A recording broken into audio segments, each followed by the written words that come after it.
Hello everyone, welcome back to the channel BSc tutorials. So कैसे हैं आप सभी? Hope you all are fine.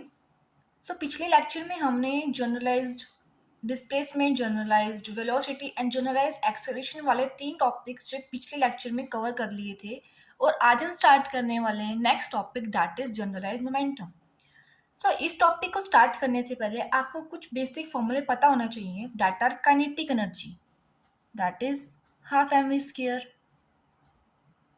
I think ये formula सभी को पता होगा। सो देखो, अगर एक पार्टिकल जिसका मास m है एंड वेलोसिटी v है, एंड अगर वो पार्टिकल मूव कर रहा है, देन उसका लीनियर मोमेंटम जो होगा that is the product of mass and velocity. You know very well, अगर लीनियर मोमेंटम हम निकाल रहे हैं ऐसे पार्टिकल का जिसका मास m है एंड वो वेलोसिटी v से मूव कर रहा है, that will be the product of mass and velocity v।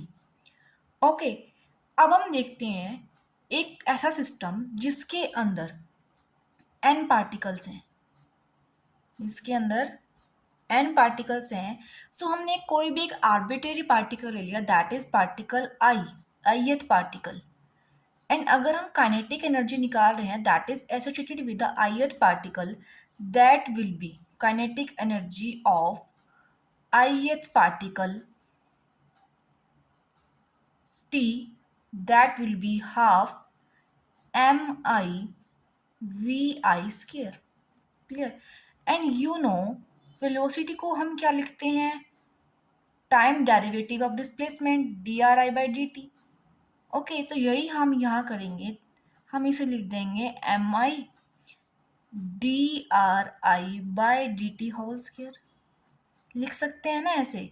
क्या किए हमने यहाँ वी आई को रिप्लेस किया by d r i by d t, because velocity is the time derivative of displacement.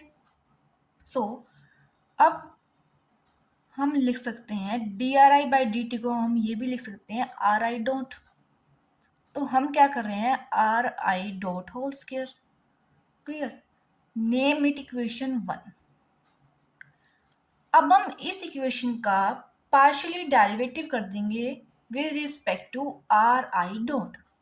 Okay, differentiate partially with respect to ri dot.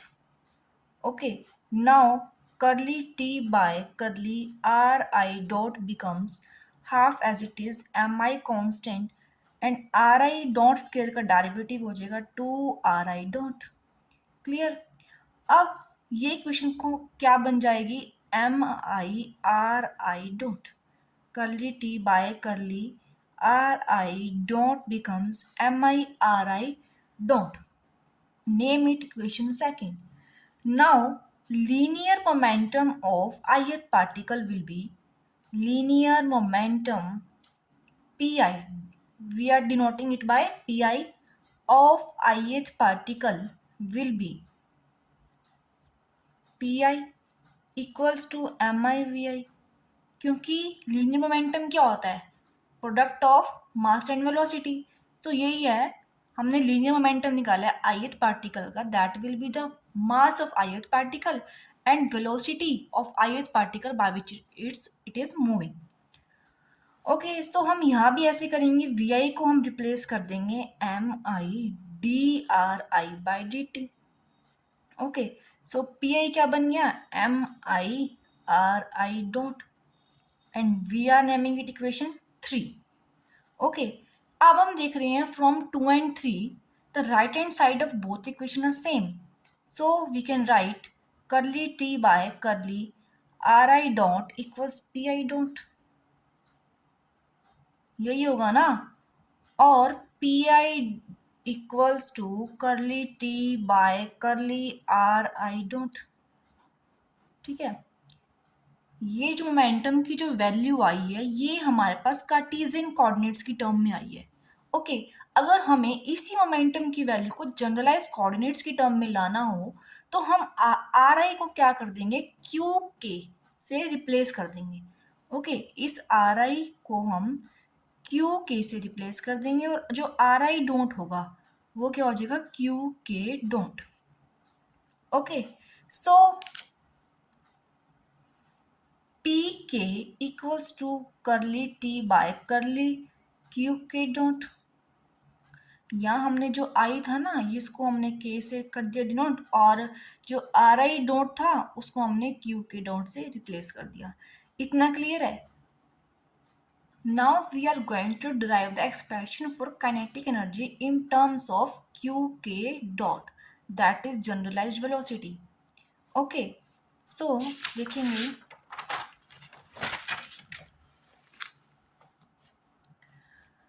kinetic energy T in terms of generalized velocity will be summation from I1 to n half mi vi square, or we can write summation I equals 1 to n half mi ri dot square. And in the previous lecture हमने r i dot की value find की थी, that was r i dot vector equals to summation j equal 1 to 3n curly r i dot vector upon curly q j dot plus curly r i vector upon curly t. यही थी ना? तो अब हम क्या करेंगे, ये r i dot vector की वैल्यू को हम यहाँ सब्स्टिट्यूट कर देंगे, तो हमें क्या मिलेगा वो देखो। I equal 1 to n half m i r i dot square की वैल्यू हम पुट करेंगे, तो that is i equal 1 to 3n curly r i upon curly q j dot plus curly r i vector upon curly t into summation, यहाँ हमने आई लिया है, अब हम यहाँ लेंगे के, सॉरी इधर जे लेना है आपको, जे, ठीक है। और अब हम आई जे के ऐसे हम सीरियल में लेंगे। सो यहाँ हमने लिया है के to 3n curly r i vector upon curly q j dot plus curly r i vector upon curly T. Clear है? या हमने क्या किया है, आर आई डॉट स्केयर की वैल्यू को पुट किया है, सिंपल। अब जो टी होगा दैट इज हाफ हमने कॉमन ले लिया। अब जब हम इसे मल्टीप्लाई करेंगे, ब्रैकेट सॉल्व करेंगे जब हम, तो हमें क्या मिलेगा, that will B I equal 1 to n summation j equal 1 to 3n summation k equal 1 to 3n mi curly ri vector upon curly qj into curly ri vector curly qj dot plus summation I equal 1 to n summation k equal 1 to 3n mi curly ri vector upon curly qk curly ri vector upon curly t into qk dot plus half summation I equal 1 to n mi curly ri vector upon curly t का whole square. ठीक है, simple हमने bracket solve करी है और हमारे को जो एक्सप्रेशन मिलती है टी के लिए वो होगी ये। ओके, अब हमने टी के लिए तो एक्सप्रेशन फाइंड आउट कर लिया, लेकिन हमने पीछे क्या लिखा है देखो, द पी के इक्वल्स करली टी बाय करली क्यू के डॉट। जो पी के था वही था जनरलाइज मोमेंटम, और हम एक्सप्रेशन किसके लिए फाइंड आउट कर रहे हैं, जनरलाइज मोमेंटम के लिए। सो हमारे को टी वाली एक्सप्रेशन का डेरिवेटिव करना पड़ेगा with respect to q k dot, फिर हमारे को एक्सप्रेशन मिलेगी जनरलाइज मोमेंटम के लिए। सो हम वही करेंगे, जो टी के लिए एक्सप्रेशन आई है इसका हम पार्शियल डेरिवेटिव कर देंगे with respect to q k dot, then हमारे को एक्सप्रेशन मिल जाएगी पी के लिए, that is the generalised momentum. Okay, so अब हम देखते हैं derivative of t with respect to q k dot. तो वो क्या आएगा, वो देखो, summation of I equal 1 to n summation j equal 1 to 3n half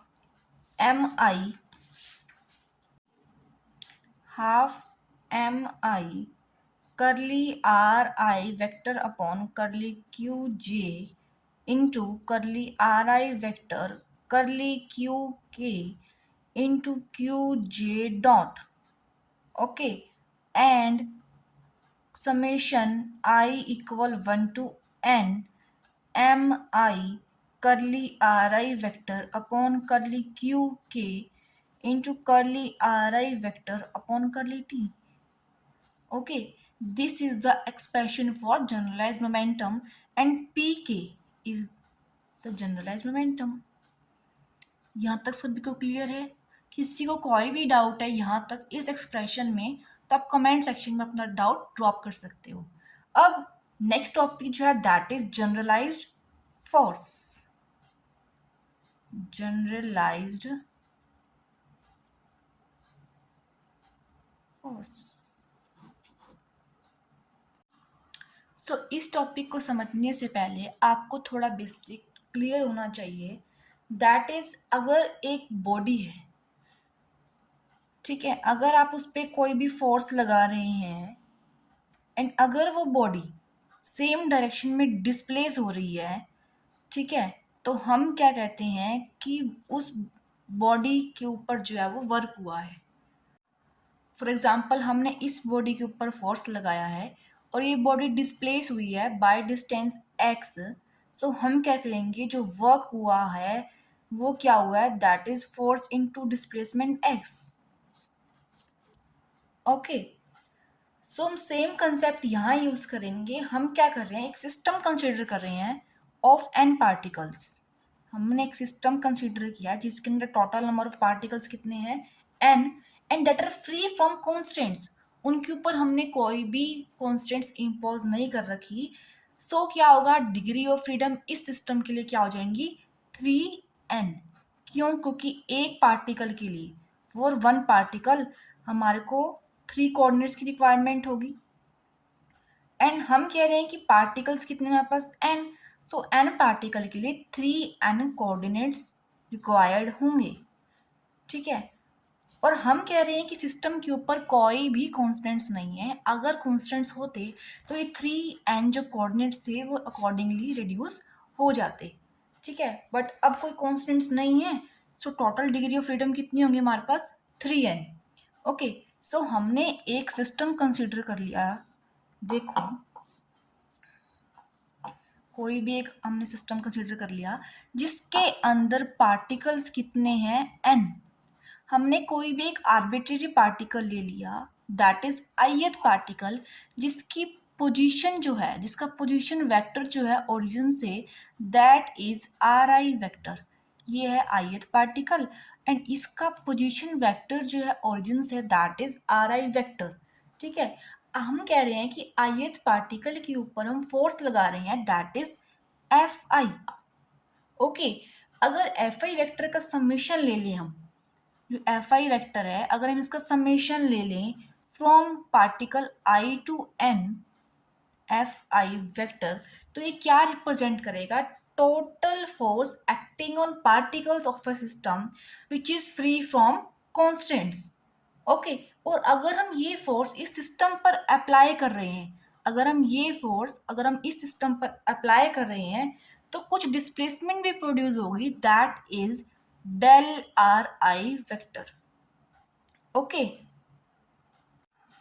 अब देखो, हम कह रहे हैं कि हमने सिस्टम के ऊपर कुछ फोर्स अप्लाई किया है एंड उस सिस्टम ने कुछ डिस्प्लेसमेंट भी प्रोड्यूस करी है. सो इन शॉर्ट, इस सिस्टम के ऊपर कुछ ना कुछ वर्क हुआ है. सो उस वर्क के एक्सप्रेशन को हम कैसे लिखेंगे वो देखते हैं. देखिए, जो स्मॉल वर्क हुआ है वो हुआ है summation i from 1 to n fi vector into del r i vector. ऐसा क्यों, क्योंकि हमने पढ़ा है कि वर्क जो होता है that is force into displacement. ये हमने फोर्स अप्लाई किया था और ये डिस्प्लेसमेंट जो है फोर्स अप्लाई करने के बाद प्रोड्यूस हुई है. सो अब आगे देखो, summation i 1 to n f i vector. पिछली वीडियोस में हमने इस आर आई वेक्टर की वैल्यू जो है वो फाइंड आउट की थी। सो उसी आर आई वेक्टर की वैल्यू को हमने यहाँ सब्स्टिट्यूट करना है। सो इसीलिए अगर आपने वो वीडियो नहीं देखी है तो आप पहले वो वीडियो चेक करना, देन ही आपको आज का कंसेप्ट जो है वो क्लियर होगा। ओके, वो वैल्यूज आपको याद भी रखनी है। देखते हैं हम, डेल आर आई वेक्टर की जो वैल्यू हमने निकाली थी वो थी summation j equals 1 to 3 n करली r i vector upon curly q J del q j. Okay, अब हम इसी आर आई वेक्टर की वैल्यू को हम यहाँ पुट करने वाले हैं। वो क्या होगी, देखो, summation j equal 1 to 3 n करली r i vector upon curly q J del q j. Okay, अब जो बच्चों को कंफ्यूजन रहती है वो रहती है कि यहाँ जो हमने ली है लिमिट्स वो ली है आई 1 to n, यहाँ हम ले रहे हैं जे 1 to 3n, यहाँ हमने अप टू n लिए हैं, यहाँ हमने अप टू 3n लिए हैं। तो ऐसा क्यों? देखो, जो हमने वर्क लिया that is force into displacement, and जो फोर्स हमने अप्लाई किया था वो हम एक पार्टिकल का लेकर नहीं, हम सभी n पार्टिकल्स का ले रहे हैं। ठीक है, सो वो क्या था, हमने यहाँ पर लिमिट्स लिए हैं आई 1 to n, क्योंकि यहाँ हम पार्टिकल्स की बात कर रहे हैं एंड यहाँ हम कोऑर्डिनेट्स की बात कर रहे हैं। j equal 1 to 3n means degree of freedom.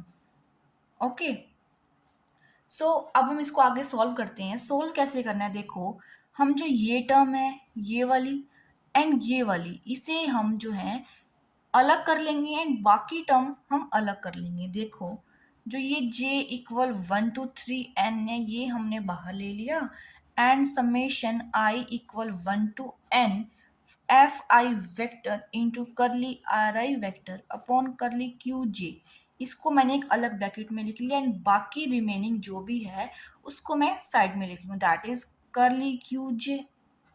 Okay, अब जो ये है ना, जो ये ब्रैकेट के अंदर है इसको मैं डिनोट कर रही हूँ by capital Q J, by capital Q J into del q जे। जो यही क्यू जे है ना, यही है जनरलाइज्ड फोर्स। तो हम यहाँ लिखेंगे where q j equals to summation i equal 1 to n f i vector into del r i vector curly q j. Okay, जो ये क्यू जे है यही क्या है हमारे पास, generalised force. Okay, the product of qj with virtual displacement del qj that a generalized coordinate undergoes gives the work done corresponding to that displacement. Okay, अब हम जो प्रोडक्ट करेंगे जनरलाइज्ड फोर्स की with virtual displacement del q j, यही हमारे को क्या देगा, work done corresponding to that displacement. इसी के साथ हमारा टॉपिक जनरलाइज्ड फोर्स कंप्लीट होता है। और अब जो हमारा नेक्स्ट टॉपिक है that is generalised potential. Generalised potential, इसके लिए हमारे को दो केस डिस्कस करने पड़ेंगे। First one is when the system is conservative and another one is when the system is non conservative. देखो, जब सिस्टम कंजर्वेटिव होगा, सबसे पहले हम केस डिस्कस कर रहे हैं when the system is conservative. Okay, जब सिस्टम कंजर्वेटिव होगा देन हम सिस्टम पर लगने वाली फोर्स को as a gradient of some scalar की फॉर्म में एक्सप्रेस कर सकते हैं। फिर से सुनेंगे, जब एक सिस्टम कंजर्वेटिव है देन हम सिस्टम पर लगने वाली फोर्स को as a gradient of some scalar की फॉर्म में एक्सप्रेस कर सकते हैं। सो हमने लिखा है force is negative gradient of potential v. Okay, this is the property of conservative system. Okay, अब देखो, हमने एक सिस्टम पर फोर्स लगाया है, ठीक है, फोर्स लगाया है एंड वो सिस्टम जो है आर आई डिस्प्लेसमेंट प्रोड्यूस करता है। ओके, हमने एक आर्बिट्रेरी पार्टिकल लिया था दैट इज एफ आई, हमने उस पर फोर्स लगाया है एंड वो particle del r i displace हो जाता है। तो हम क्या कहेंगे कि ith पार्टिकल पे वर्क हुआ है। एंड अगर हम पूरे वर्क डन की बात करेंगे तो हम क्या करेंगे, summation i equal 1 to n, क्योंकि हम इसमें भी क्या मान रहे हैं कि सिस्टम के अंदर n पार्टिकल्स हैं। ओके, सो वर्क डन की वैल्यू क्या होगी, summation i 1 to n f i into del r i. Okay, अब देखो हमने क्या करना है, इस f की वैल्यू को हम यहाँ पुट कर देंगे। Okay, so del w becomes summation i equal 1 to n, ये नेगेटिव हमने ले लिया बाहर, del v into del r i vector. अब देखो हम ith पार्टिकल की बात कर रहे हैं तो हम यहाँ भी सबस्क्रिप्ट में i यूज करेंगे। ठीक है, अब आपको पता है कि ग्रेडियंट को हम कैसे ओपन करते हैं। सो हम लिखेंगे डेल डब्ल्यू equals to minus summation i equal 1 to n curly upon curly x i cap plus curly curly upon y i j cap plus curly upon curly z i k cap into we. अब देखो are i vector जो है उसको हम क्या लिखते हैं, x i cap plus Y j cap plus Z k cap. अब यहाँ हमारे को वैल्यू लिखनी है डेल आर आई वेक्टर की, तो हम क्या करेंगे, del x i cap plus del y j cap plus del z k cap लिखेंगे। ठीक है, सो यही डेल आर आई की वैल्यू हम यहाँ पुट करेंगे। सो देखेंगे del x i cap plus del y j cap plus del z k cap, यह हमने सब्स्टिट्यूट कर दिया।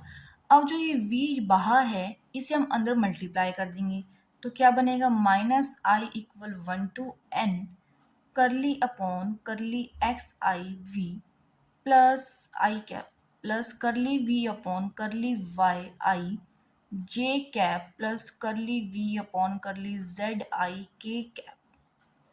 ठीक है, इनटू में del x i cap plus del y j cap plus del z k cap.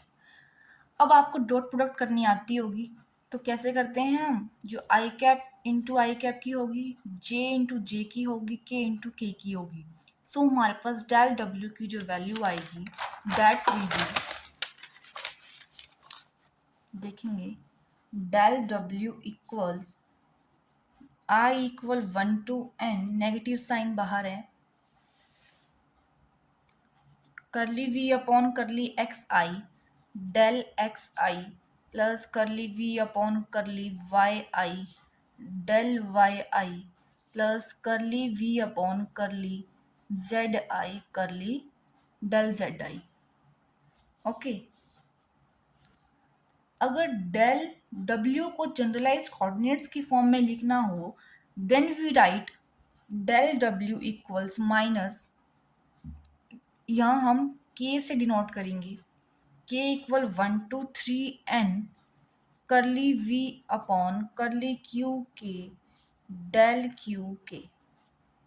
Okay, then del डब्ल्यू equal summation k equal 1 to 3n, यहाँ हम माइनस अंदर ले जाएंगे, ये बन जाएगा minus curly v upon curly q k del q के।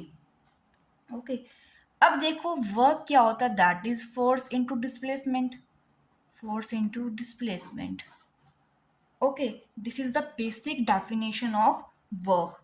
अब हमें पता है ये क्या है, जनरलाइज्ड डिस्प्लेसमेंट, तो ये क्या होगी, जनरलाइज्ड फोर्स। ओके, सो हम यही कह रहे हैं, तो इसको हम डिनोट कर रहे हैं, देखो डेल डब्ल्यू equals to summation k equal 1 to 3n, इसको हमने डिनोट कर दिया क्यू के से, एंड डेल क्यू के। सो यही बात है, देखो इसको हम कह रहे हैं जनरलाइज डिस्प्लेसमेंट। और तो ये किसके डायमेंशन है हमारे पास, जनरलाइज्ड फोर्स के। So q k is generalised force, generalized force where qk is minus curly v upon curly qk। Okay, जो v है यहाँ पर, जो ये v है ना यहाँ पर, वो है generalised potential for conservative force, generalised potential for conservative system, sorry. So देखो अब ये जो हमने किया है, ये हमने किया है कंजर्वेटिव सिस्टम के लिए। अगर हमारे पास सिस्टम है that is non conservative system, तो उसके लिए क्या होगा, then the system depends on generalised velocity q k dot also. ठीक है, अगर सिस्टम हमारे पास नॉन कंजर्वेटिव है then the system depends on generalised velocity q k dot also. Then जो generalised force that is q j, हमने जो Q के से डिनोट किया है q k, associated with generalised coordinate q j is not defined by this equation. Okay, so हम क्या लिखेंगे, देखो q j equals to minus curly v upon curly q j plus d by d t of curly v upon curly q j. Okay, देखो क्या कह रहा है कि अगर सिस्टम नॉन कंजर्वेटिव है, जो then the system depends on generalised velocity q k dot also, then the generalized force qj associated with generalized coordinate qj। ठीक है, देन हम उसको इस इक्वेशन से नहीं लिखेंगे, हम क्या लिखेंगे, q j equals minus curly v upon curly q j plus d by d t of curly v upon curly q j. उसके अंदर एक टर्म और ऐड हो जाएगी जिसके अंदर टाइम डेरिवेटिव होगा सेम टर्म का। ओके, सो ये आपको याद रखना पड़ेगा। ठीक है, जो potential q i and q i डोंट है, these are velocity dependent potential, velocity dependent potential and it is called generalised potential. So यहाँ तक का कंसेप्ट जो है वो आपको पेपर में करके आना है। इसी के साथ हमारे जो 6 जनरलाइज्ड टॉपिक्स थे वो कंप्लीट होते हैं, that are generalised displacement, generalised velocity, acceleration, momentum, force and potential. इनमें से एक ना एक पेपर के अंदर आपको जरूर दिखेगा, सो आपको ये अच्छे से करके जानी है। अगर आपको इन टॉपिक्स के अंदर कोई भी डाउट हो देन आप अपना डाउट कमेंट सेक्शन में ड्रॉप कर सकते हैं। एंड अगर आपको वीडियो अच्छी लगी हो देन वीडियो को लाइक एंड चैनल को सब्सक्राइब करना मत भूलिएगा।